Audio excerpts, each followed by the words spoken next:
అందుకని నమస్తే నేను మీ Pawan welcome to our channel. YCP party పెద్ద జోకరు ప్రెస్ మీట్ పెట్టి మాట్లాడుతూ ఉన్నాడు. పవన్ కళ్యాణ్ గారిని తక్కువ చేస్తూ ఉన్నాడు, నారా లోకేష్ గారిని తక్కువ చేస్తూ ఉన్నారు. సీఎం చంద్రబాబు గారి గురించి అయితే ఏది పడుతుంది మాట్లాడుతూ ఉన్నాడు. అది ఎవరో కాదండి, మన పేరుని ప్రెస్ మీట్ పెట్టి ఏది పడుతుంది మాట్లాడుతూ ఉన్నాడు. అసలు ఏం మాట్లాడుతూ ఉన్నాడు, దేని గురించి మాట్లాడుతూ ఉన్నాడు ఇట్లా అని చెప్పి ఈ వీడియోలో తెలుసుకుందాం. ఈ వీడియో మాత్రం చాలా ఇంట్రెస్టింగ్గా ఉంటుంది.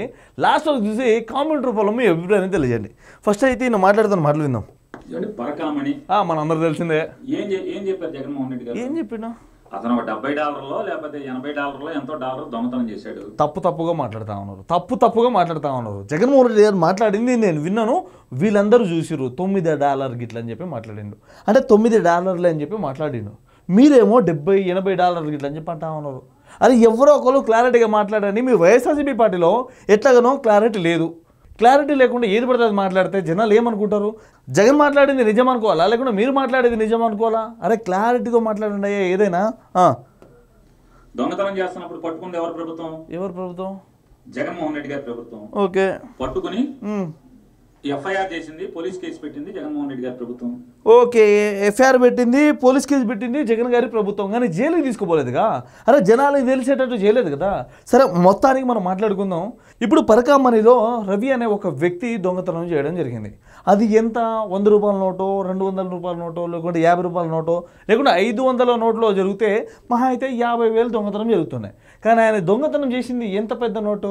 $. యూఎస్లో ₹1 మన ఇండియన్ కరెన్సీలో $89. ఇప్పుడు గట్లాంటి ఆ రవి అనే వ్యక్తి $, ₹100 నోట్లు 100 తీసుకున్నాడు. అంటే $10,000. ఆ $10,000 ఇప్పుడు ఇండియన్ కరెన్సీలో ఎంత వస్తుందో ఒకసారి మీరు అందరూ చూడండి. ఇప్పటికిప్పుడే నేనే చూసాను.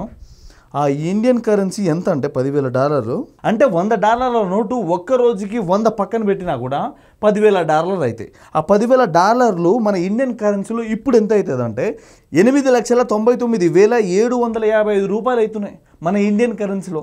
ఈ జగన్మోహన్ రెడ్డి ఏమో వచ్చి $9 తీసుకోవిండు. అది మన దొంగతనమా? అదే పెద్ద దొంగతనమా గిట్లని చెప్పి మాట్లాడుతూ ఉన్నాడు. అరే దేవుడు డబ్బులు తీసుకున్నోడికి నువ్వు జైల్లో పెట్టియకుండా అదేమన్నా పెద్ద దొంగతనమా గిట్లని చెప్పి మాట్లాడుతూ ఉన్నారు. అంటే ఈ వైసీపీ పార్టీ వాళ్ళకి దొంగతనం చేయడం అలవాటే కదా, ఇంకా అది చిన్న దొంగతనం గిట్లని చెప్పి అనుకుంటా ఉన్నారు. $8,99,755 అంటే మామూలు వచ్చేట్నా? సరే $100 నోట్లు తీసుకోపోయి ఉంటే మహా అయితే 10,000 పోతుండే గిట్లని చెప్పి అనుకుంటుండే. సరే 500 నోట్లు తీసుకోపోయి ఉంటే సరే మహా అయితే 50,000 పోయింది గిట్లని చెప్పి అనుకుంటుండే.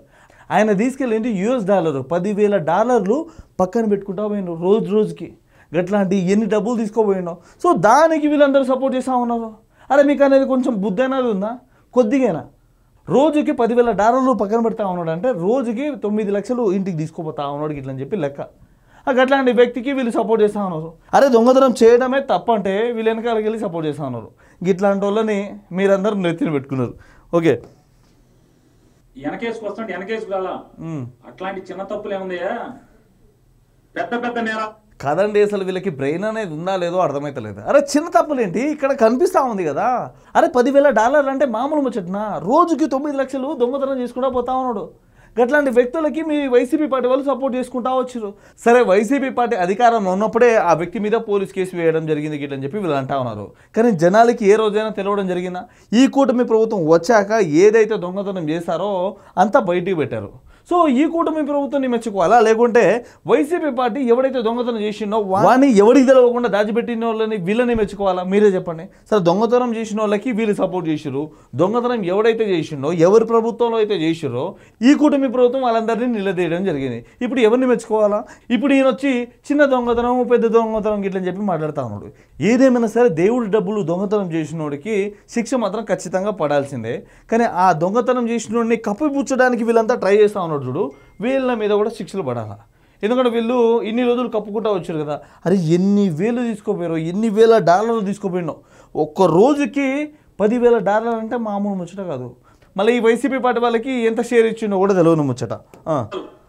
సుమారుగా $230 కోట్ల ప్రజాధనాన్ని కొట్టేసినట్టు చంద్రబాబు నాయుడే ముఖ్యమంత్రిగా తను కేసును రాజీ చేసుకోవడం కన్నా పాపం ఇంకేమైనా ఉందా అని అడుగుతున్నాను. కాదండి, నాకు అర్థమైతలే. చంద్రబాబు గారు ఏదో అవినీతి చేశారు గిట్లని చెప్పి మాట్లాడుతూ ఉన్నారు.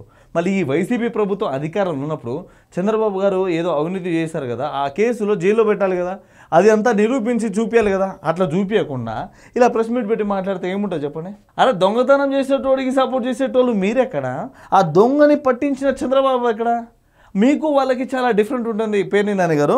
జగన్మోహన్ రెడ్డి గారు ఆ కాంటెక్స్ట్ లో చెప్పారు, ఈ రాష్ట్రానికి ముఖ్యమంత్రిగా ఉన్నాడు, జనం సొమ్ము 230 కోట్ల రూపాయలు కొట్టేశాడని చెప్పి కేసు అయ్యి జైలుకి వెళ్ళి బెయిల్ మీద బయటకు వచ్చి మళ్ళీ ముఖ్యమంత్రి అయ్యి అదే ముఖ్యమంత్రి పోలీసుల్ని ఉద్యోగస్తుల్ని బెదిరించి ఆ కేసుని క్లోజ్ చేసుకోవడం కంటే కూడా అది పెద్ద నేరమేం కాదయ్యా పరకామంలో ఆ పూజారి గారు చేసింది అని చెప్పాడు, పంతులు గారు చేసిందని. ఈయన మాట్లాడే మాటలు ఎలా ఉన్నాయంటే దొంగతనం మీరు ఎంతైనా చేసుకోండి, లాస్ట్లో వాటా మాత్రం నాకు ఖచ్చితంగా ఇచ్చిపోండి గిట్లని చెప్పినట్టుంది.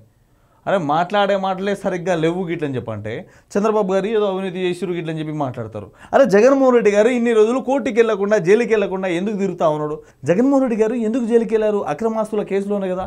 ఇప్పుడు కల్తీ మద్యం మీద జగన్మోహన్ రెడ్డి సంపాదించుకున్న పైసలల్లా ఇంకా ఇప్పటివరకు ఎవరు సంపాదించుకోవాలి, గంతగాన పైసలు సంపాదించుకున్నాడు జగన్మోహన్ రెడ్డి. ఏదో ఒక రోజు అన్నీ బయటకు వస్తాయి. ఈ పేరుని నాని రేషన్ బియ్యం అమ్ముకొని ఇప్పటికీ రోడ్ల మట్టి తిరుగుతూ ఉన్నాడు. రేషన్ బియ్యం ఇప్పటికీ అమ్ముతా ఉన్నాడు ఈ పేరునానే. వీళ్ళ గురించి ఎవరు తెలియని ముచ్చట్న. చంద్రబాబు గారు రేషన్ బియ్యం కేసులో ఈ పేరునాని అరెస్ట్ చేద్దాం గిట్లని చెప్పొస్తే పేరునాని వాళ్ళ సతీమణి ఫేస్ చూసేసి వెళ్ళిపోయాను. అరే ఆ విశ్వాసం కూడా లేకుండా ఏది పడుతుందో మాట్లాడుతా ఉన్నాడు. మాట్లాడారు జగన్మోహన్ రెడ్డి గారు, వాస్తవమే కదా. చంద్రబాబు చేసిన పాపం కన్నా, చంద్రబాబు కన్నా దగాకోరేం కాదు కదా అక్కడ జరిగిన పని.